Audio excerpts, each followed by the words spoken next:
बरसात का मौसम शुरू होते ही कई तरह की बीमारियों के मामले भी बढ़ने लग गए हैं। स्वास्थ्य विशेषज्ञ बताते हैं, इन दिनों में सबसे ज्यादा खतरा मच्छर जनित रोगों का होता है। बरसात का समय मच्छरों के प्रजनन के लिए सबसे अनुकूल होता है। यही कारण है कि इस मौसम में डेंगू, मलेरिया, चिकनगुनिया जैसी बीमारियों का खतरा काफी बढ़ जाता है।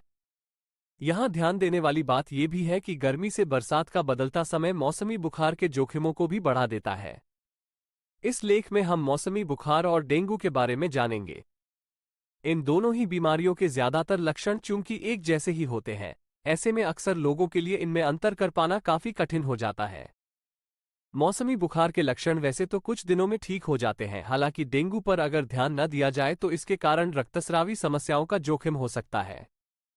आइए जानते हैं कि मानसूनी बुखार और डेंगू के लक्षणों की पहचान कैसे की जा सकती है।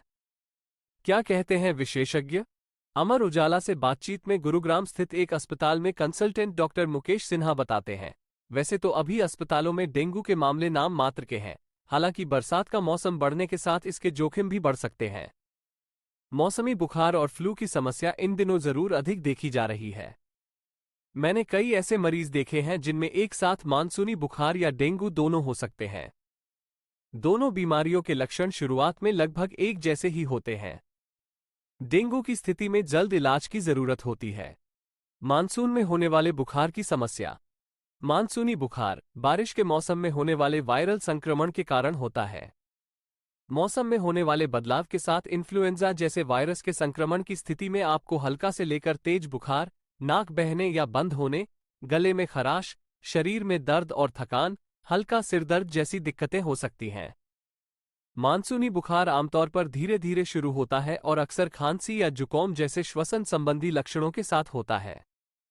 इनमें ज्यादातर लोग बिना दवाओं के खुद से भी ठीक हो जाते हैं। डेंगू बुखार की समस्या। डेंगू बुखार भी संक्रमित मच्छरों द्वारा फैलने वाली बीमारी है। डेंगू एक व्यक्ति से दूसरे व्यक्ति में नहीं फैलता। डेंगू के मच्छर दिन के समय में अधिक सक्रिय रहते हैं, इसलिए मच्छरों को काटने से बचाव के उपाय करते रहना सबसे जरूरी माना जाता है। डेंगू वायरस से संक्रमित हर व्यक्ति में लक्षण अलग अलग हो सकते हैं।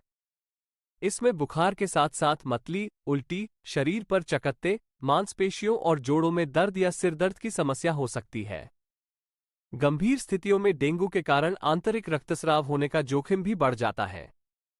डॉक्टर मुकेश कहते हैं कि अगर इसका तुरंत इलाज न किया जाए तो ये गंभीर जटिलताओं का कारण बन सकता है। इन दोनों में कैसे करें अंतर? मानसूनी बुखार और डेंगू इन दिनों दोनों ही रोग के मामले बढ़ रहे हैं और इनके ज्यादातर लक्षण भी एक जैसे ही होते हैं, इसलिए कुछ अंतरों पर विशेष ध्यान देने की जरूरत होती है। डॉक्टर मुकेश बताते हैं, दोनों में बुखार, दर्द और थकान होती है, पर डेंगू में आमतौर पर यह अचानक शुरू होता है और लक्षण बढ़ने के साथ गंभीर शरीर दर्द और चकत्ते होने लगते हैं। डेंगू बुखार के कारण ब्लड प्लेटलेट काउंट में कमी आने लगती है, जबकि मानसूनी बुखार में ऐसे दिक्कत नहीं देखी जाती है। इन दोनों का उपचार भी अलग तरीकों से किया जाता है। मानसूनी बुखार के ज्यादातर मामले आराम करने और शरीर को हाइड्रेट रखने के साथ ओवर द काउंटर बुखार दवा, पैरासिटामोल से ठीक हो जाते हैं, जबकि डेंगू के इलाज में कुछ लोगों को अस्पताल में भर्ती होने की आवश्यकता हो सकती है। अगर किसी को 3-4 दिनों तक बुखार के साथ दर्द रहता है और सामान्य उपायों से आराम नहीं मिल रहा है तो समय रहते खून का जांच कराना आवश्यक हो जाता है।